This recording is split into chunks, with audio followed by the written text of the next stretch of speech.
Hey,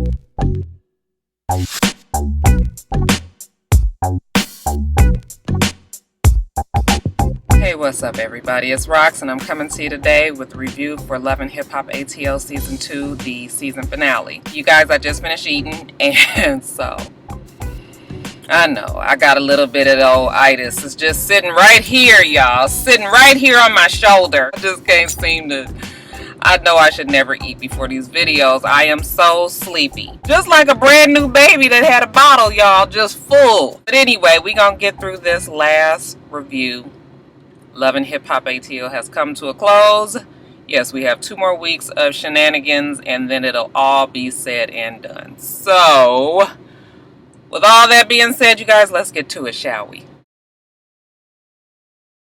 Boy, who would have ever thought that little teeny tiny cute little petite Rashida would have got so big as a pregnant woman. She don't look bad. I mean, she's still a very pretty woman, obviously, but damn. That bitch is big. When they showed her, fighting with K Michelle and how tiny she was. And then I started thinking, like, either they've been filming this show for a long time or she just blew up at the end. I think it's a little bit of both. Ooh, she is large. She looked like how I did. You know how it is when you was pregnant and you ain't want to go buy no new damn maternity clothes. You was like, I'ma still wear this. I can still fit this. You jam your ass up in them clothes. Looking fucking ridiculous. Girl, it's time to go on and have that baby boy. Now, Rashida is trying to get the house together for the new baby boy. He should be here any minute, y'all.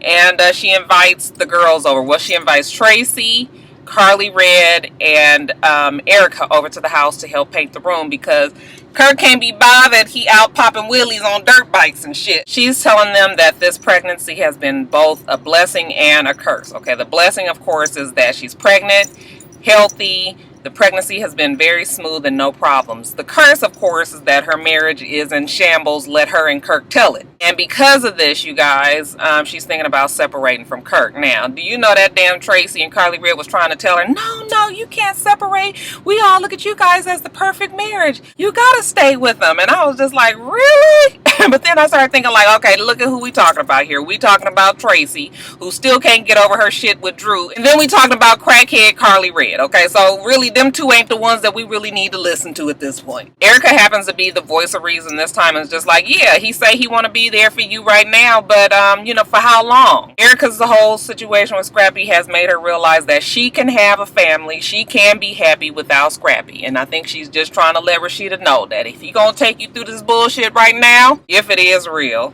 we're gonna act like it's real for the video's sake. He might just take you through it again. And who wants to go through 11 years of bullshit before you realize enough is enough? So I appreciated Erica for what she said. Brought some damn common sense to all this foolishness in that goddamn baby's room. Kirk, he figures that even with him telling her to go out and get an abortion, that he don't feel like dealing with no new kids, that he wants to go back to his single days and no responsibility, that he's going to take her off the business account because she's spending up too much money, that he's been running around living up his single days, hanging out with Benzino and Bobby V up at the cabin with popcorn bitches. All this, he figured what he need to do is, get on down to the store, get a brand new Mercedes truck, load the bitch up with a whole bunch of bags and shoes and purses and baby clothes and all of this. And this should make him about even. His whole thing is just like, well, I just figure I want to get back with her now. I love her. My family is important. I do want to get back with Rashida. I'm sorry. Everything is important to me now, even though it hasn't been important to me all this time. What's the big deal? I don't really know why he thought this approach was the best one to take, but he gets up in there and he's just like, I'm sorry. I did trip a little bit, but I was just really trying to figure out some problems and, deal with the stress. She was like, nigga, you sound crazy right now talking about you trying to deal with the stress. A real man deals with the stress at home. And he was like, well, a real woman don't tell her man to go out and leave and go do you. A real woman will stand by her man. And I was just like, wow. Wow. You really trying to flip this, Kirk?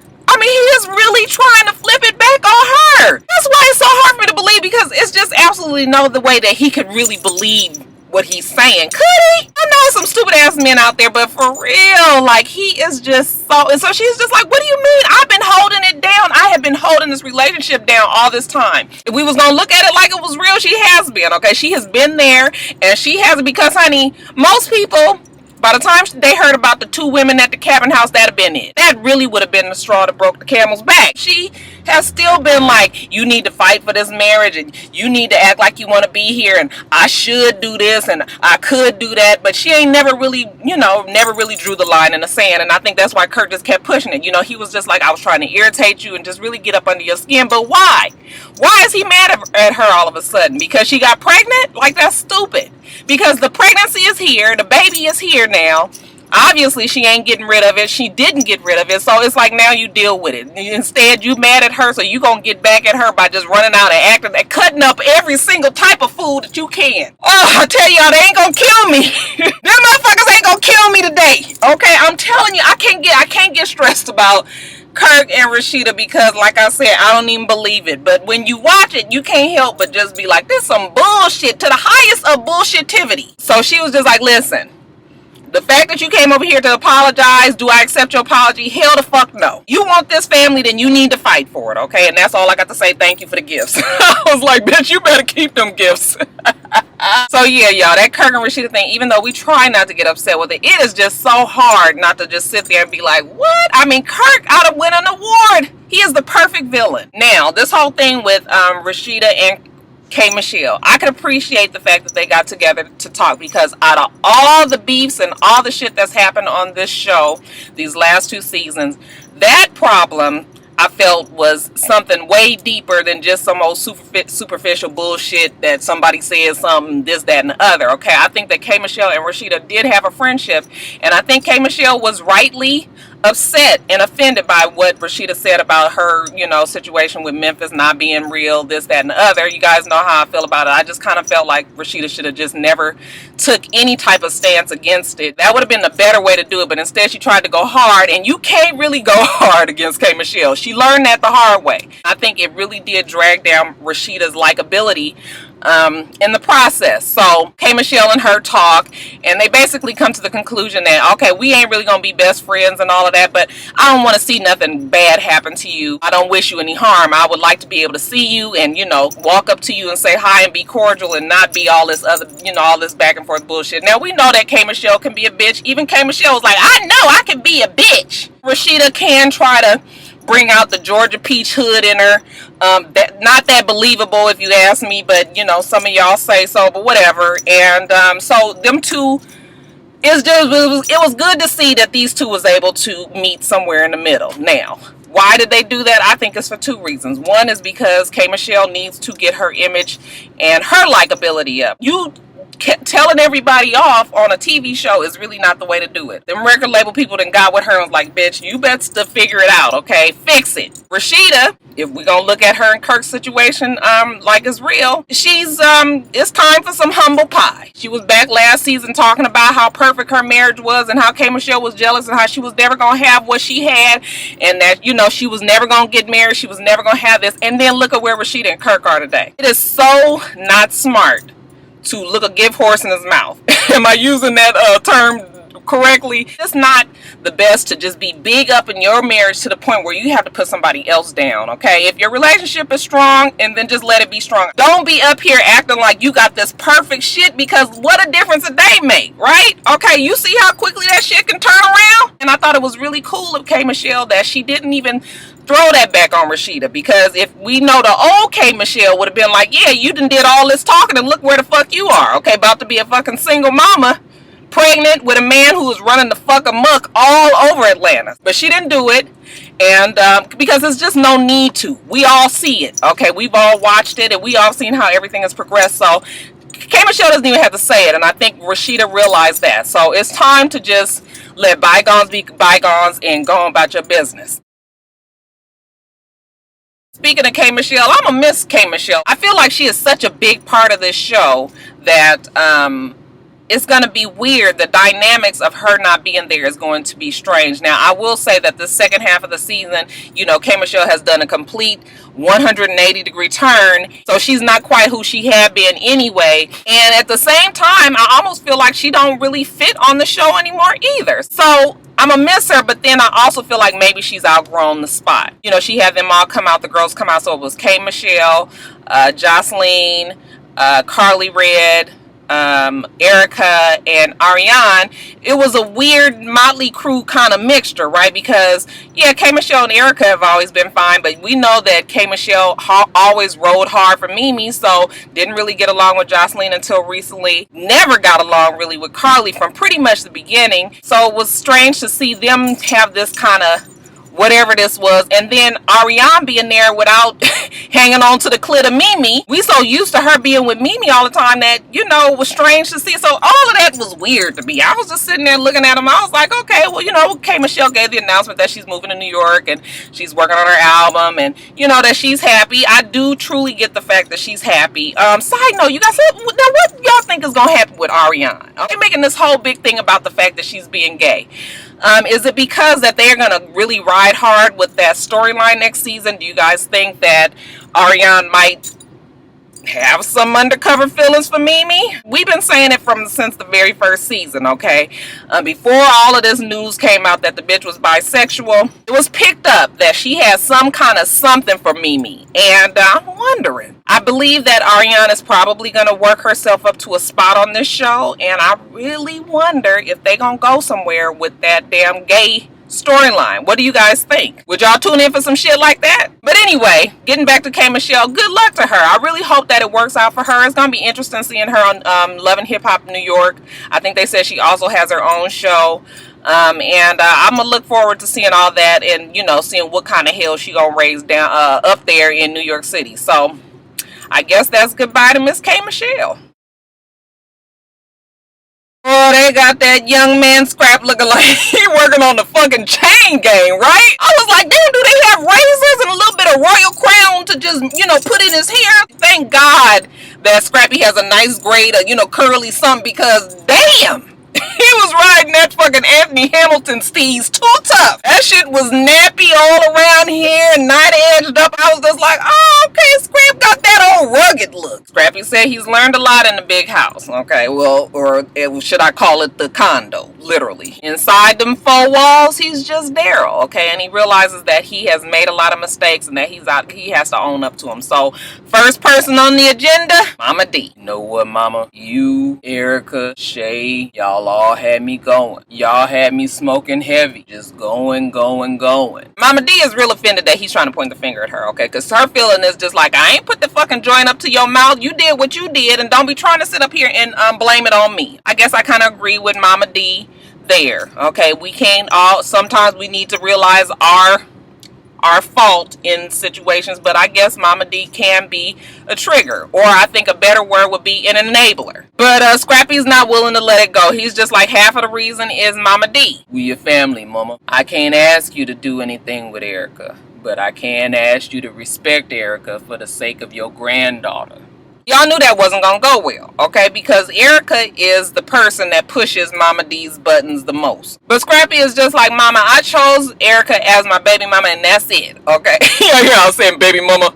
It cracks me up when he say mama. Either you gonna get with the program, or I'm gonna go on with what I gotta go on with my life and my business. And, you know, finally Mama D comes around, and she's just like, okay, fine, whatever. I really do like, you guys, I do like Scrappy. I feel like this whole season that he has really been trying to become this man that we all want him to be. His problem, of course, is that his comfort zone is with all these women. And it's hard, you guys, it is hard to leave your comfort zone, even if you know that it's not serving you, okay? Even though that you know that it's not in your best interest, but you know, when shit get hard, then it's easier to just fall back on your comfort zone. I do know that Mama D is a big problem, is a big hindrance to Scrappy, but the other side of that coin is Scrappy needs to stop running to Mama D specifically Mama D, when shit goes wrong. Okay, we've seen when him and Erica got into it, or when him and Shay got into it, who's the first person that he runs to?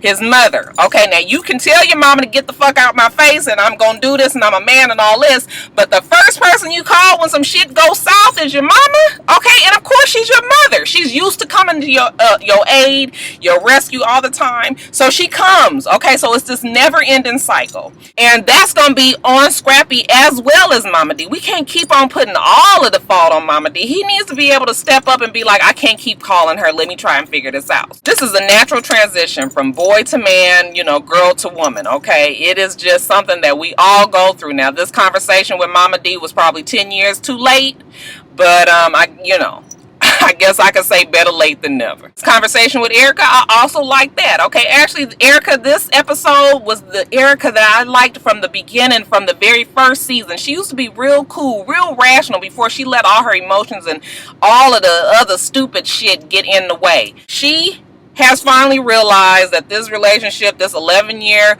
on and off relationship that she's had with Scrappy, is just not going to work anymore. She goes down there to visit him at his rehab, and Scrappy is just like, I made a lot of mistakes, and I just realized that you've been there throughout all of them, and he wants to apologize to her and everything, and she's just sitting there watching. But it wasn't that kind of cockiness that she normally has. I mean, I think she just really truly came to this conclusion that, yeah, this is about over. Scrappy loves Erica. I don't think we ever thought that he didn't. But Erica's just like, this is not gonna work. It's just our relationship is not because of your mama, it's because of us. Okay, we've done things back and forth to each other over these 11 years, and really it's just really kind of time to just throw in the fucking towel. She gives him back the ring. He's real shocked, and she was just like, yeah, I know I said I pawned it, but I really had it on consignment. It was always available for me to get it back, and I did it really out of spite, and that's why I knew it wasn't right. That's why I'm giving you the ring back. Another really good move of Erica. If you guys watch the little extra episodes, the extra clips on VH1, they actually had an even better segment that they didn't put on the actual television show when, he was just like, I really do want to see you happy. I realize that you and I, when we're together, you're not happy, okay? But when we're not together, when I'm out the picture, then you all smiles, you happy. And I've just now realized that I want you to be happy, okay, with or without me. And that is also another sign of growth, you guys, because really, if you love somebody enough, you should be able to let them go. If it's going to be something that's going to make them be happier in their life, okay, and then it's the sacrifice that you need to make. Okay, why would you want somebody to be with you if they are not happy? Because then if they're miserable with you, then you will not be happy either. Their whole conversation was really, really nice, and like I said, I liked Erica throughout this whole episode. I'm just really hoping, I see things on Instagram is turning around for her. She's supposedly in this new relationship with this new guy, and I just hope everything works out for the both of them. But like I've always said, the both of them need things to work out, but away from each other. I think these two have turned a corner, at least for now anyway, because they're saying that some shit went down at the reunion, but we'll address that next week. Alright, you guys, after watching the episode last night, I think I'm gonna have to agree with Lil Duval. Is it Duval or Duval? The comedian. He said on Twitter last night that Joseline is the only one that don't know this shit is fake. And I promise you, if that is not the truth, oh my God, I felt so bad for Joseline. Oh my God, she played herself so bad on this show. But anyway, let me rewind. The show opens with her asking Stevie J to marry her. You say we was going to become one and that we was going to be business partners forever and make money forever. So I think that we should just go on and do it. He gets the ring, y'all. He's telling her like, well, I'm not going to say no, okay? But I'm not going to say yes. I'm going to take this ring and I'm going to put it on because, it's special and it's nice of you and everything. And I'm just going to say this is let's hold on a minute, but this ain't quite a no. For him to put that ring on his finger, I know that he definitely ready to make a move. I'm not saying that we're going to get married in 6 months or tomorrow or the day after that, but where he going to go? From this to what? So let's see how long it takes for him to put that engagement ring on my finger. Girl, don't hold your breath. So you guys, Stevie J winds herself out of it. Not quite a no, but not necessarily a yes. This is just a wait and see. But we going to call ourselves life partners just in case, okay? And I was just like, life partners?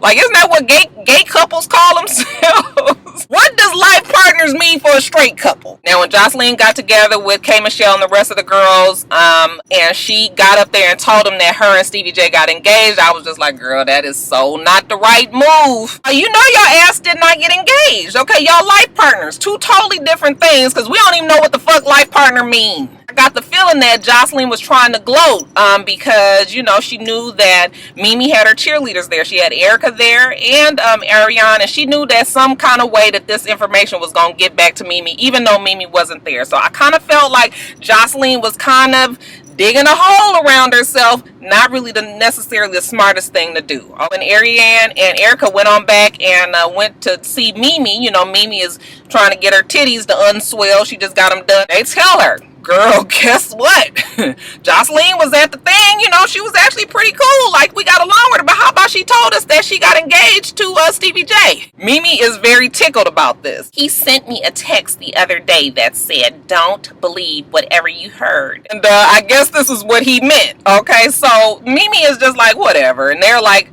yeah, but she asked him to marry her. Now she was just like, oh, okay, so she asked him. Oh, okay, that bring a whole nother new light to the situation, because there's one thing that Stevie J is committed to, and that is his dick and his money. Joseline makes a lot of money for him, so of course he's staying put. But you know what?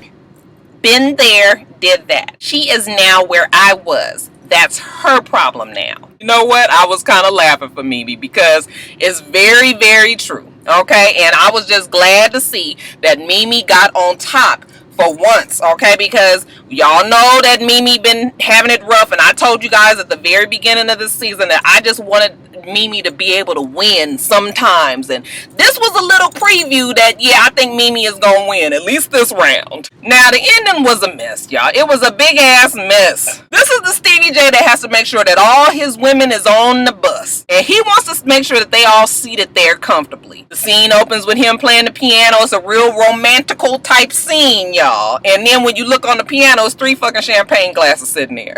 Here come Joseline. I walked up these stairs. I had on these nice summer dress, hair done, makeup done, like I always do. But then when I walk in, I see 3 champagne glasses on the piano with my ring next to it. So then I like, what is up? Why am I here? Stevie J get to going on about how they like partners and how he wants the whole world to know it. Okay, and then next thing you know, here come the door opening with the world coming in. Or Mimi, whatever you want to call it. Mimi is just like, what the fuck is this man up to now? Stevie J goes through the spiel, you guys, and I'm watching it because I'm just like, what does he think is gonna come out of this? Do he really believe that this shit is gonna work out? So he's going through the spiel. He loved Joseline. He loved Mimi too. You know how they both his family. How he's been put on this earth to make music and take care of his family, to take care of Joseline, and make sure he take care of Mimi and Ava. Okay, now he want everybody to know that he there for everybody. It's a whole lot of Stevie J to go around. So he gives Joseline a ring. She's just like, I'm excited, but not really, because there's somebody in the room that is disturbing me. And so it's really not special, because it was kind of like, really like, this really don't make no sense. Why am I here? Joseline ain't sure about none of this. She don't know what the fuck is going on. She was just like, are we engaged? Is this the ring for engaged? Are we finna get married? Are we gonna run off and get married? Poor Joseline. He don't even answer, y'all. He just go over there and then he's just like, now you talking to Mimi. I don't want you to feel left out either. So, you know, I got you a little token of my appreciation as well. Pulls out a box and got another damn ring, y'all. So, you know, Mimi is looking up at him and just cracking up. She's just like, that is classic Stevie J. Y'all, if it ain't classic Stevie J, then I don't know what is. Joseline storms off to the elevator and Mimi sees her and was just like, you just pissed off your fiance. Stevie J, he, you know, now we got this one seated on the bus over here. He got to run back over to the other one. And Joseline is just like, you know what, don't get them damn cameras on this elevator. And Stevie J walks on there and she was just like, really, Stevie J, for real, this is how we doing it? And she just was just like, you a bitch. And she just goes off on him and she's swinging, you guys. They send the big ass burly bodyguards in there for Joseline, okay? She don't get them little measly ones that Rashida get, because Joseline is a strong ass bitch. Y'all see how she was tossing them damn security guards around? Stevie J was just like, let her go, let her go. I was like, absolutely not, Stevie J. She might kill your ass in that elevator. Stevie J don't know that his life just got saved. Anyway, anyway, they finally get in between her and Stevie J, and they're able to get her off the elevator, and the shit is done. You know, Stevie J is on the elevator. He got this dumbfounded look on his face like, damn, I thought it all out. Ring for Joseline, and I had a ring for Mimi. What the fuck went wrong here? Y'all was cracking up. I said, that damn Stevie J. No, he wrong. Mimi is over there laughing, which doesn't make it any better, but you know what? I can't even hate on Mimi, because you did the shit to Mimi last season, the shit happens back to you. Okay, and that's kind of how life works out sometimes. Okay, be careful what you ask for, because you know what, you just might get it. All right, you guys, that's it. The reunion is next week and the week after that, I'm sure. We'll see what goes on then. I'm sure it's going to be way more twist and turn. I am sad that the show is off, but I am ready for it to go off too. So you know what? It's all good. You guys, remember to rate, comment, and subscribe to the channel. I'm itsrox. The channel is itsrox. Everything else that I do will be in the bottom bar. You can tell I'm old.